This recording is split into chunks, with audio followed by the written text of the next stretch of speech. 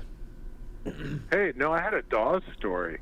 When I was a kid, I grew up with a kid, Donald Dawes, who was the great-great-great-great-great-grandson of William Dawes, who was the guy who was supposed to do the Paul Revere's ride.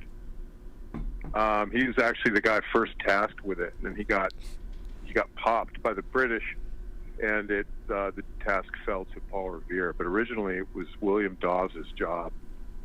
Is that the same? Is that the same family? It was the same family of the friend that I grew up with, but I'm not sure if it's the same family as the Dawes that Frank just mentioned. Oh, well, you're on with me. This is Frank. Oh, Frank. Hey, my bad. Yeah. I thought I was getting screened. No. It's the same family. The kid I grew up with was related to William Dawes. Okay, but like I just want to be clear. Inside of that family tree, was Desmond Dawes a part of that? No, I have no idea. Okay, but just another Dawes.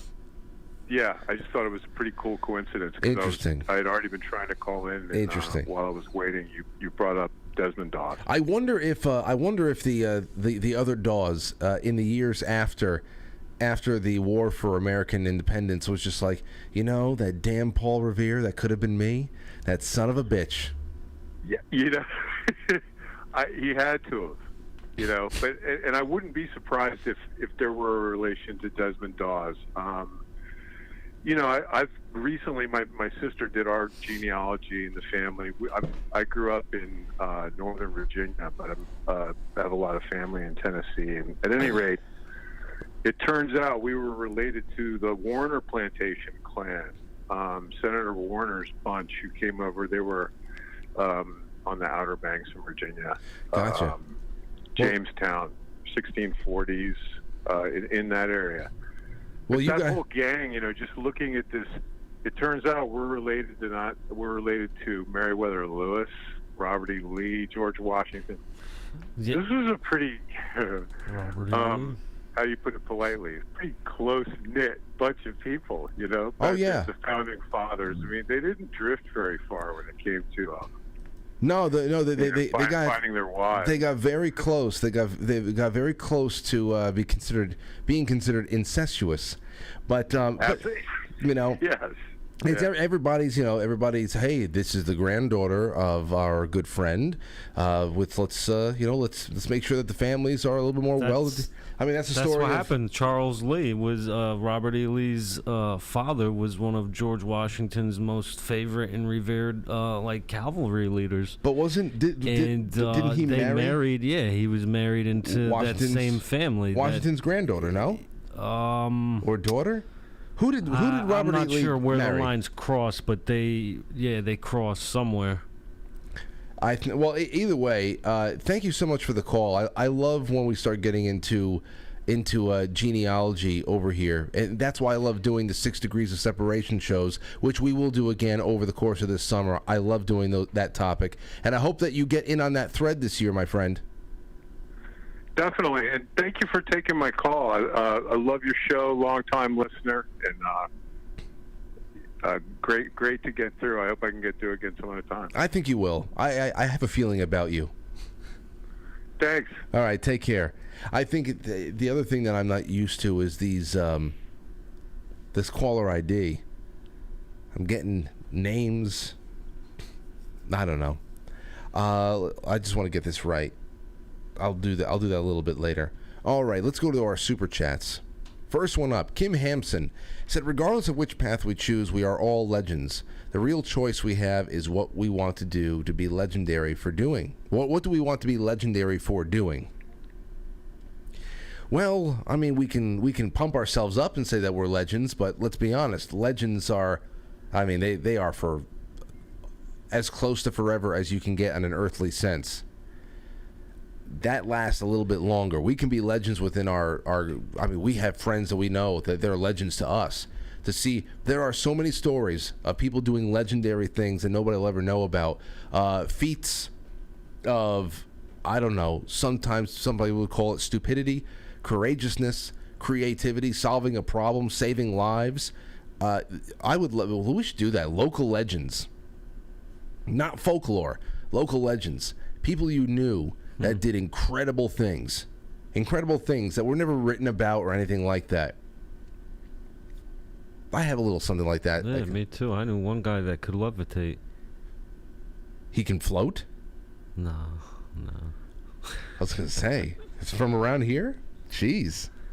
Dooku Dan says, Frank, it's no coincidence that the TV network today playing Tora, Tora, Tora about the surprise attack on America the same day America's sovereignty has fallen by the use of the Trojan horse of humanitarian immigration, a stealth military invasion. Oh, it's bad. Yeah. There's 340 of them just got carted up to Orange County in New York. Listen, we have been screwed for a very long time, but the lube is about to run out. Yeah, it's dry. It's a dry screw. The lube is about to run out. This is going to be a very dry screw. That's all I can say. There is nothing redeemable about what is being done down there. They're making us, they of course, they want us to hate the migrant.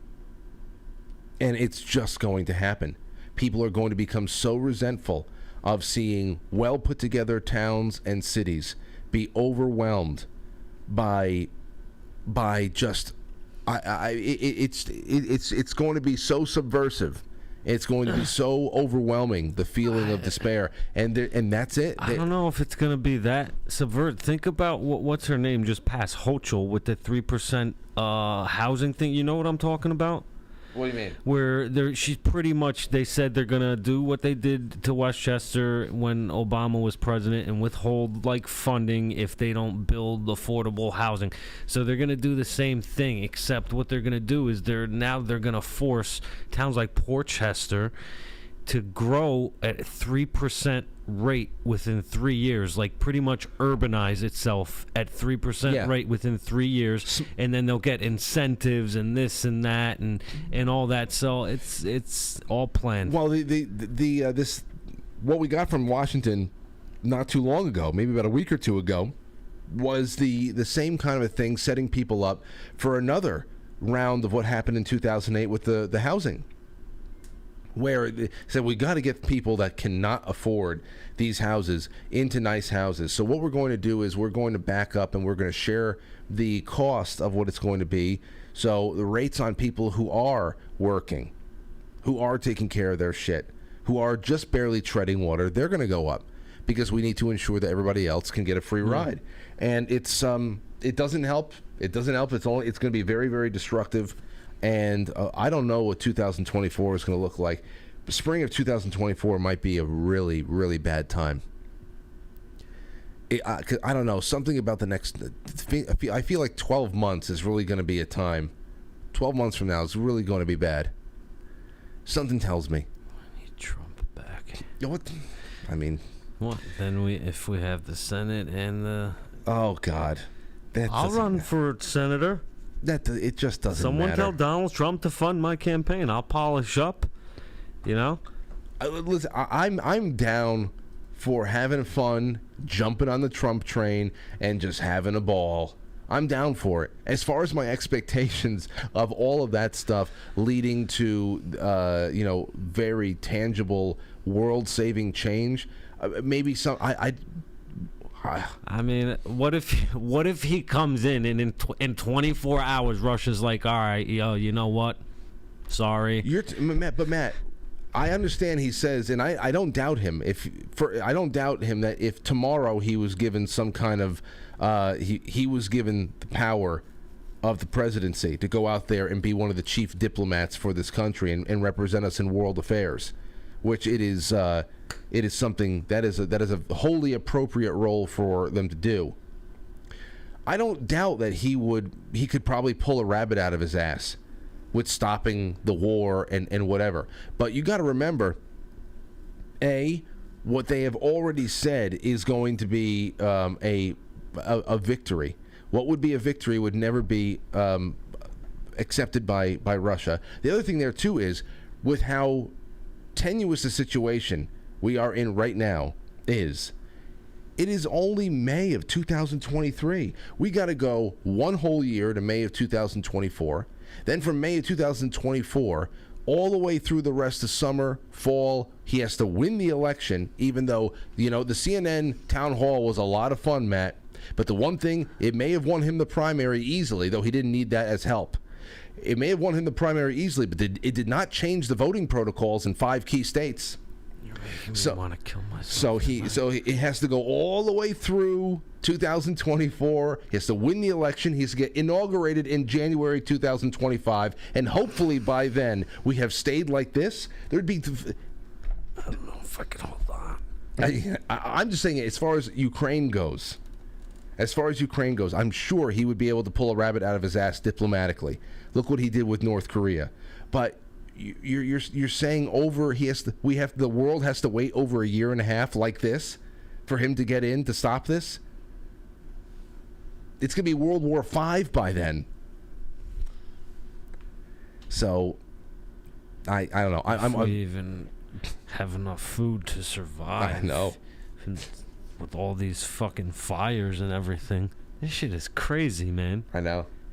It's what I'm talking about. The idea of the question about going off on a historic, legendary mission, or staying home and really basking in the good life and just creating stability and happiness and in here with people and your progeny, leaving behind a legacy of children and new generations who can go off and continue this story.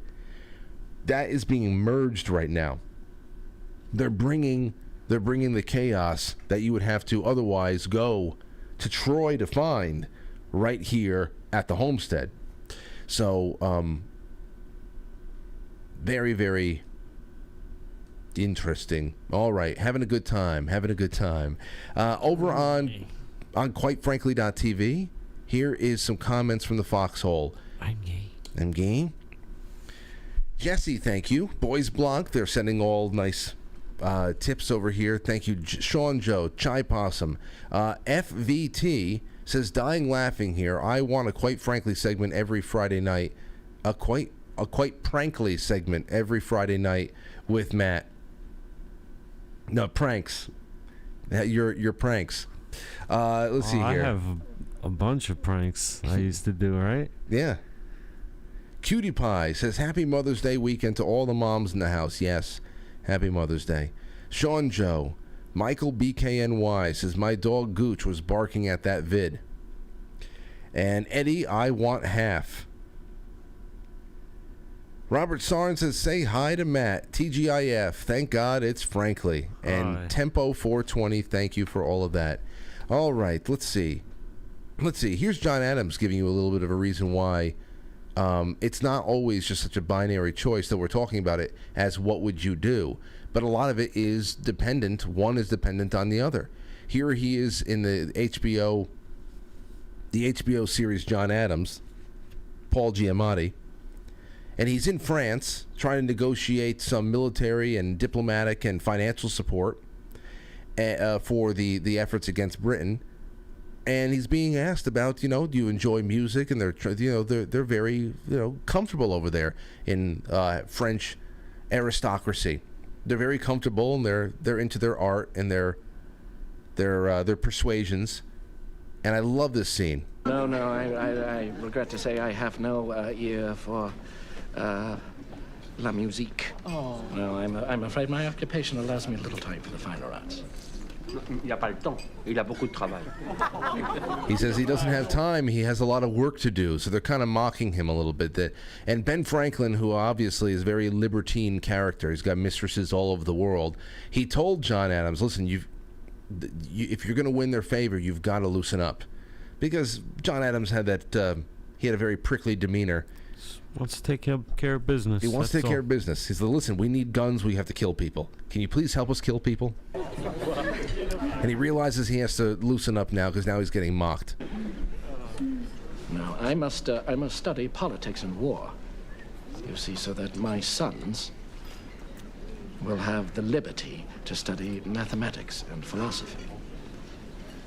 My sons must study navigation, commerce, and agriculture, so that their children will have the right to study painting and poetry and music. Je dois étudier la politique et la guerre, et alors mes fils auront le droit, la liberté un jour d'apprendre. Good job, John. Very well said. So it's all there's the war footing, there's the legendary war footing to be able to make the homestead even possible down the line. Think about that. All right. Let's what time is it? 8:21. We're going on another little break. I have to go run down to the bathroom. You know what they say, Matt. You gotta go make yourself throw up. I know. Sometimes you just gotta go make yourself throw up.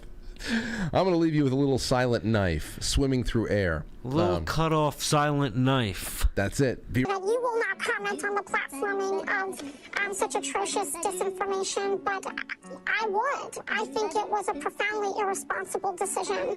I don't think that I would be doing my job if I did not say that. And what we saw tonight was a series of extremely irresponsible decisions that put a sexual abuse victim at risk, that put that person at risk in front of a national audience, and I could not have disagreed with it more. It was shameful. You're cool. What's up? I love QFTV. Yeah. Yep. You're cool. What's QFTV? Did you say what's QFTV? Miss, you're gonna need to go over there and watch QFTV Mondays, Wednesdays, Fridays, right after Quite Frankly. Yeah. Oh, you're definitely cool. Only on QuiteFrankly.tv, powered by Foxhole. What your defining points are of this order, and then we'll see what actually becomes down the line. There's going to be some huge scandals. I know it. There's going to be a gigantic scandal at some point. Let's see. What else do we have? Let's go into... Perfect. Here we go.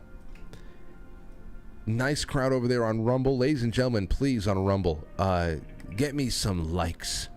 That's all. Even right now, there's over 1,000 people watching, about 300 likes. If you can please help me, that would be a wonderful trendsetter for the weekend. Dem Turned Red said Matt is on a legendary mission. I hope, maybe. It sounds like you are, dude.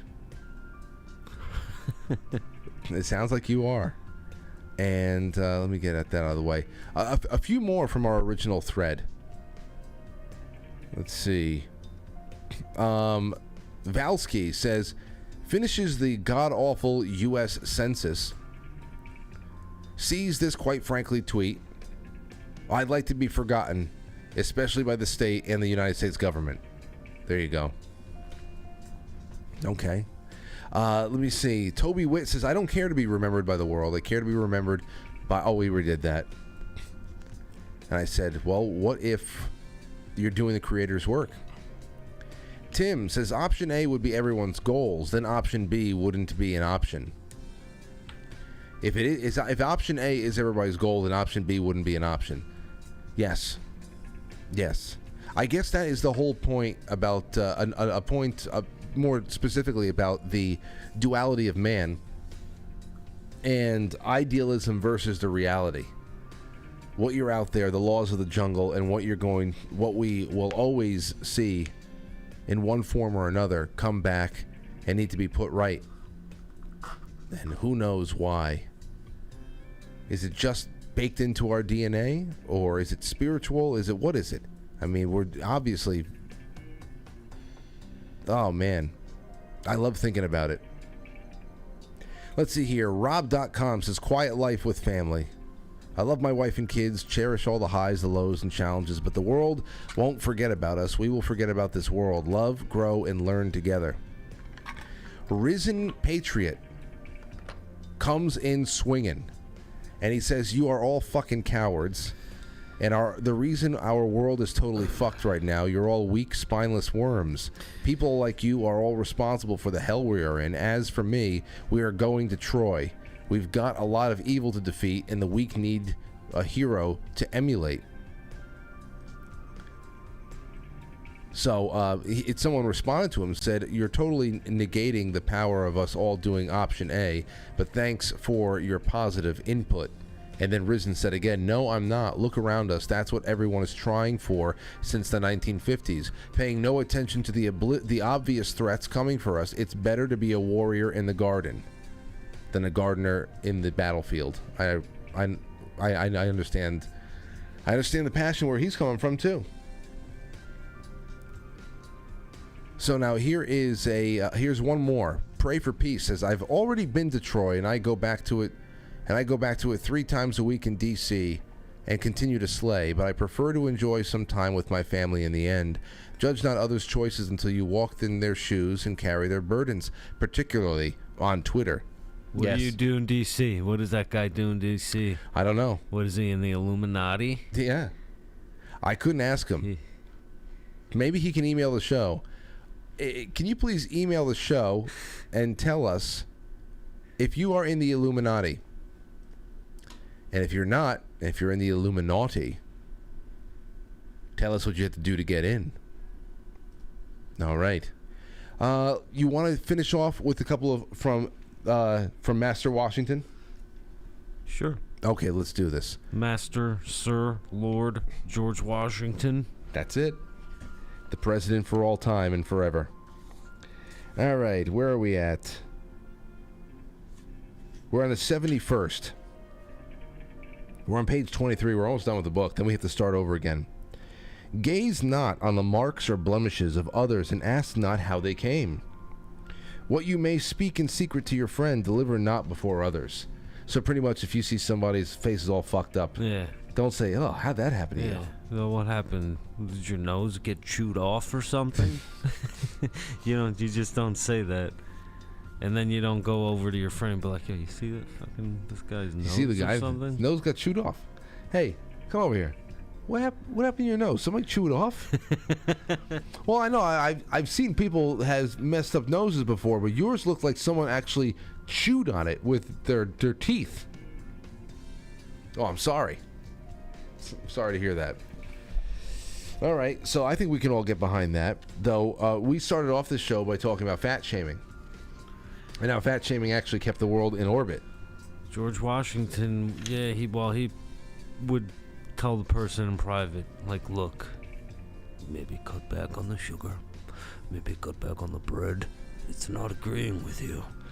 No, my friend, I have great respect for you, but you need to eliminate the sugar and the sherry wine and the bread from your diet. Looking upon your corpulent body it is terribly disagreeable. You are a disgusting sight. And then he just starts getting more pissed off, like, "You damned poltroon! You damned poltroon! What does it take courage not to eat like a fucking whale?"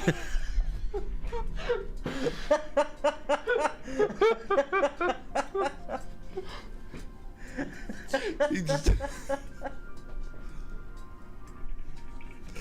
Oh gosh. All right. Let's go. Number 72. Speak not in an unknown tongue in company, but in your own language, and that as those of quality do, and not as the vulgar sublime matters treat seriously.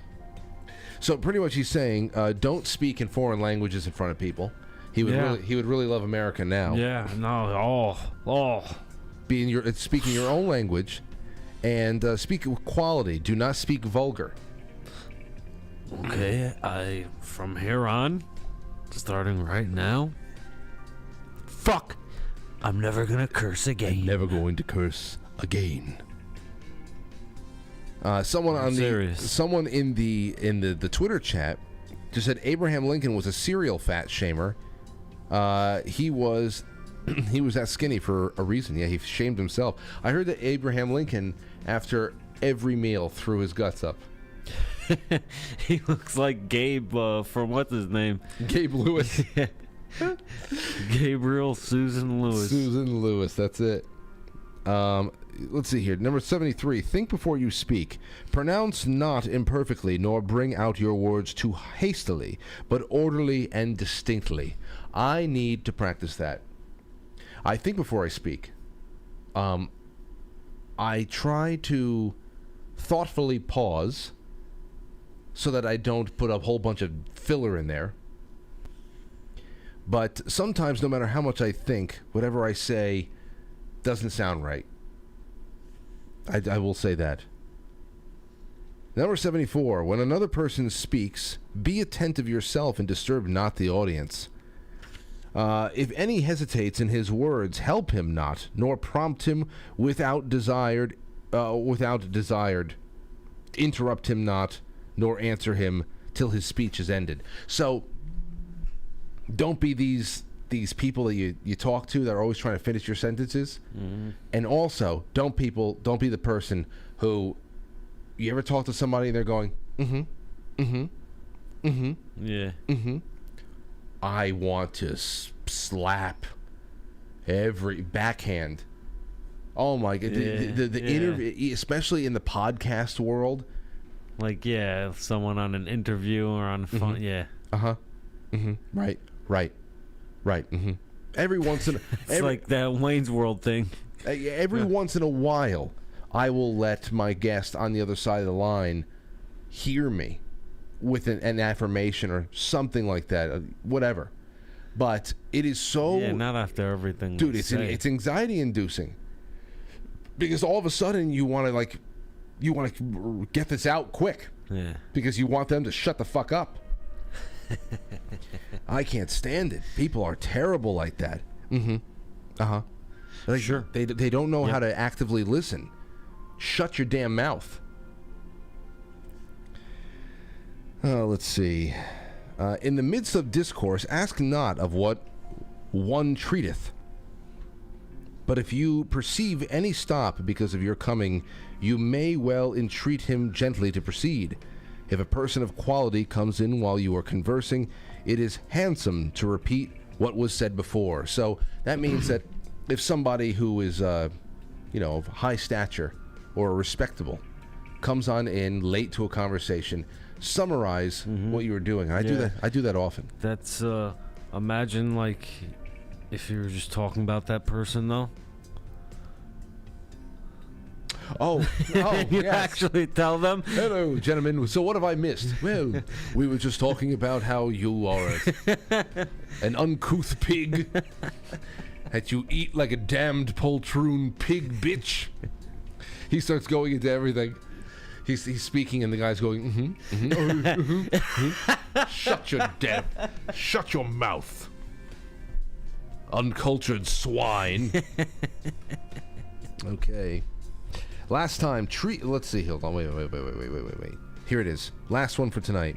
While you're talking, point not with your finger at him, of whom you discourse not approach too near to him.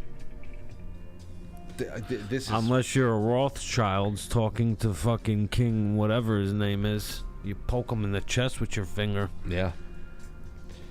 Point not with your finger at him, of whom you discourse, nor approach too near him. Yeah. To whom you talk. Yeah. Especially to his face. Can you imagine if we spoke like this right now? It is very challenging to read this. Oh yeah, he wouldn't know what the fuck we're talking about. Yeah, we would literally be grunting apes to him, or anybody that. I mean, this is an extinct language. I mean, I know the words, but it's the way that the words are coordinated. What would you say to him if you saw him to try and? He's like, oh. What is this strange language you speak in? Stop. What are you, one of those natives? What would you say? Okay, I'm George Washington, and I'm walking up to you, and I held out my hand to say hello. And what do you say first? Are you going to bow, curtsy? You could take the knee. You have to bow, curtsy to him, and then does he know like what's going on with everything or no? I'll just let's just say that he understands that he is in a unique situation. Well, I will remind him that he's a 6-star general, and technically the army he's the top dog. Besides you would probably have president, but he's a 6-star general, so technically he's. You would have to explain to him the star system. He not. I don't need to explain to him. He always is like, yo, you're George Washington. You're in charge of the country. There's this guy named Joe Biden. Listen. You're George. Okay, he didn't know. You are George Washington. Like what? He had he's from a coma. You're trying to just tell this guy. You might as well walk up to somebody down on Main Street and say, listen, you are George Washington. You are in control of the country, and there's this guy Joe Biden that you've got to help us. You might as well go up to a random person. He doesn't even know he's George Washington. We're fucked. If he doesn't know he's George Washington. Well, I mean, he won the revolution. Like, that's what I mean. You know, like, yeah, you're George Washington. You won the revolution. This is your country. Right. And there's this guy, Joe Biden. He doesn't know what the fuck is going on. And he's in this house that they built, you know.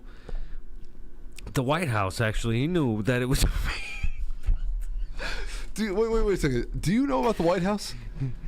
I think he knew it was going to get built. Yeah, they laid the cornerstone. He laid the cornerstone. Adams was the first one to sleep there? Yeah.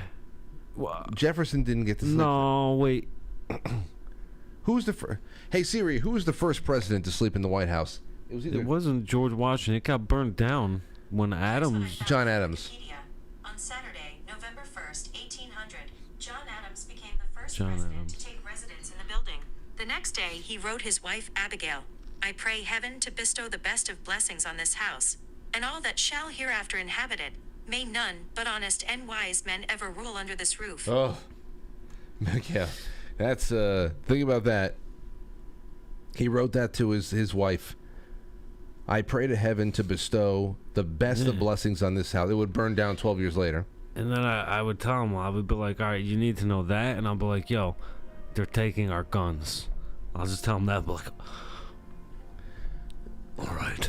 I used to fantasize about things like this. And again, a couple of years ago, I realized the entire founding generation can come back and they would be arrested by Capitol Police and thrown into jail. The founding fathers? Yeah. Like, I used to think, wow, can you imagine George Washington came back? Can you imagine the people that... actually, no. I think that millions would show up for him. If it was would confirmed... fucking bow to him. If it was him, if it was actually him, and we knew there's no fakery here. He said, meet me in the rolling plains. And they just go meet in a cornfield somewhere. There'd be millions of people there setting up camp. Yeah. Hell yeah. And they would have to teach him how to fire a weapon all over again. He would naturally know. He would be like what's his name in Dune? Paul in Dune. When he puts on the suit, he's like, it just felt the right way to do it. Felt right. Well, I appreciate everybody calling in tonight and talking to us. Matt, thank you so much for being around. I had a good time, and we're going to be doing our weekend roundup right now on quitefrankly.tv. Me, I'm going to go home and irrigate my nasal passages. And I gotta really take a look at my schedule for the rest of the weekend. It's going to be real busy. I don't know whether I'm going to have to move around. But thank you all so much. Whether you're watching on Rumble, on Twitch, YouTube, D-Live. We added Twitter back into the mix tonight. There is Theta, there's Rockfin, Odyssey. I hope that it's been an enjoyable experience this week and that you had a little bit of time to chill with us tonight. A little off the beaten path, but I think we did a good time. And on Monday, we start all over again. Matt, any wishes do you want to bestow upon the audience? Have a great weekend.